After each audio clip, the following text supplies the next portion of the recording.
Assalamualaikum warahmatullahi wabarakatuh. Perkenalkan, nama saya Yusril Hanif, NIM 83.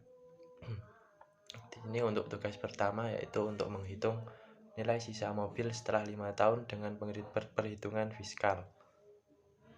Tarif depresiasi sama dengan 1 per masa ekonomis, yaitu 1/8 sama dengan 0,125 atau 12,5% per tahun.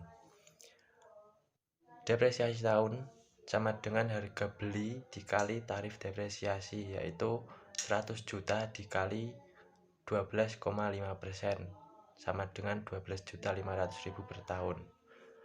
Untuk akumulasi depresiasi sama dengan depresiasi tahunan dikali jumlah tahun. Akumulasi depresiasi sama dengan 12.500.000 dikali 5 sama dengan 62.500.000. Nilai sisa sama dengan harga beli dikurangi akumulasi depresiasi, yaitu 100 juta dikurangi 60.500.000 sama dengan 37.500.000 rupiah. Untuk tugas kedua, sini saya akan jelaskan. Untuk nomor 1 itu akuntansi adalah akuntansi sistem informasi yang menghasilkan laporan kepada prinsip-prinsip yang berkepentingan mengenai aktivitas ekonomi dan kondisi perusahaan. Akuntansi mengacu pada 3 aktivitas data, yaitu mengidentifikasi, mengelola, dan mengomunikasikan kejadian ekonomi terjadi pada organisasi untuk kepentingan pihak pengguna internal maupun eksternal. Yang kedua yaitu siklus akuntansi. Di sini ada yang pertama, analisis transaksi, jurnal, memposting, neraca saldo sebelum penjurnalan, penyesuaian, neraca saldo setelah penyesuaian, menyiapkan laporan, jurnal penutup, neraca saldo setelah penutupan, dan jurnal pembalik. Yang ketiga yaitu proses pembuatan laporan keuangan, di antara lain yaitu terbagi menjadi 5, yaitu laporan laba rugi, laporan perubahan ekuitas, neraca, laporan arus kas, dan catatan atas laporan keuangan. Yang keempat, dalam SAK etap atau ETAP, penyajian laporan keuangan adalah sebagai berikut. Yang pertama, disajikan secara jujur dan sesuai asumsi pihak manajemen. Apabila terdapat ketidakpastian, maka harus diungkapkan. Yang ketiga, minimal 1 tahun sekali, harus konsisten, dan informasi harus diungkapkan secara komparatif dengan periode sebelumnya berupa informasi naratif dan deskriptif. Pos-pos yang materialitas disajikan terpisah dan disajikan secara lengkap. Setiap laporan keuangan harus mengidentifikasi nama entitas pelapor, tanggal pelaporan, mata uang, dan pembulatan angka.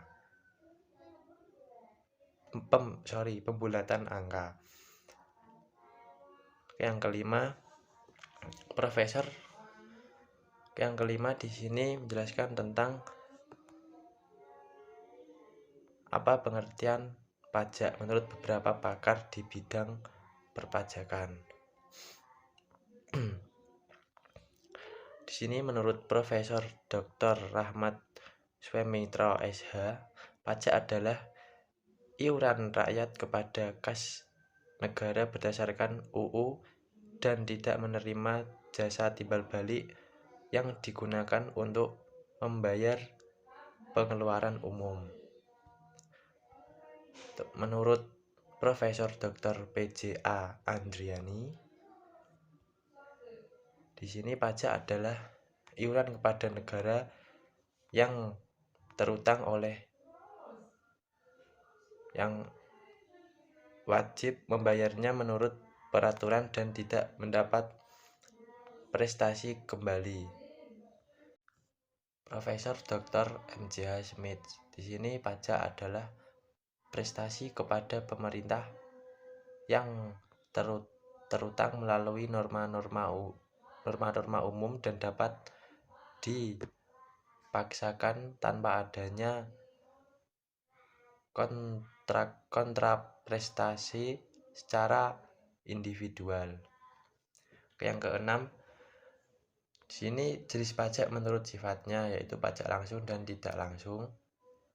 Jenis pajak menurut sasaran, yaitu pajak subjektif dan objektif.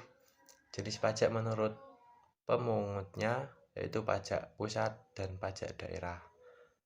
Yang ketujuh, menurut perpajakan, pembukuan dan atau pencatatan itu penting. Di dalam pembukuan terdapat laporan keuangan yang mana laporan tersebut wajib dilampirkan oleh WP dalam penyampaian SPT tahunan sesuai dengan pasal 4 UU KUP. Dalam UU KUP nomor 16 tahun 2009, pasal 28 ayat 1 diatur bahwa WP, DP, dan badan wajib menyelenggarakan pembukuan. Sedangkan pencatatan diwajibkan bagi WP, DP sesuai dengan UU PPH nomor 36 tahun 2008 pasal 28 ayat 12. Sini nomor 8, peranan akuntansi dalam sejarah perpajakan di Indonesia. Itu peranan akuntansi atau pembukuan dalam perpajakan sejalan dengan sejarah perpajakan di Indonesia.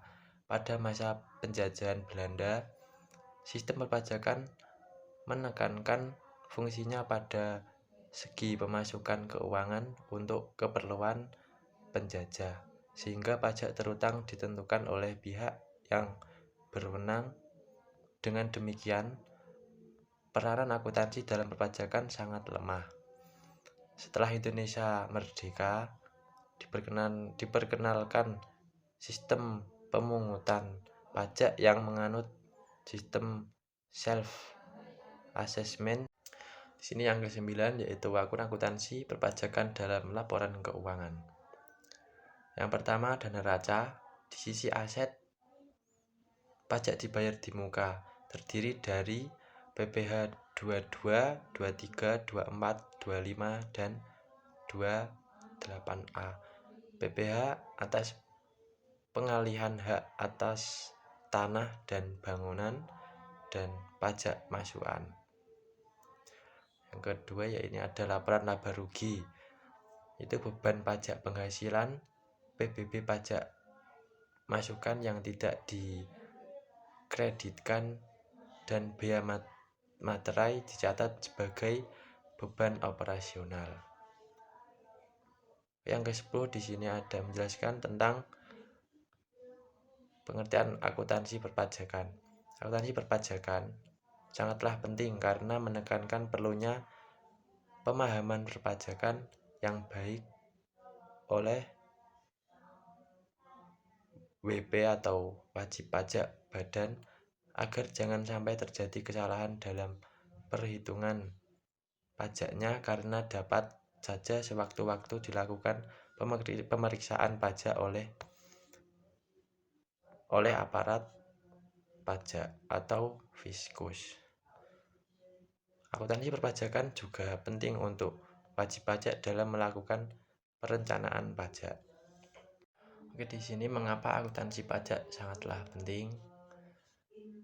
Yaitu akuntansi perpajakan sangatlah penting karena menekankan perlunya pemahaman perpajakan yang baik oleh wajib pajak, terutama wajib pajak badan, agar jangan sampai terjadi kesalahan dalam perhitungan pajaknya, karena dapat saja sewaktu-waktu dilakukan pemeriksaan pajak oleh aparat pajak atau fiskus.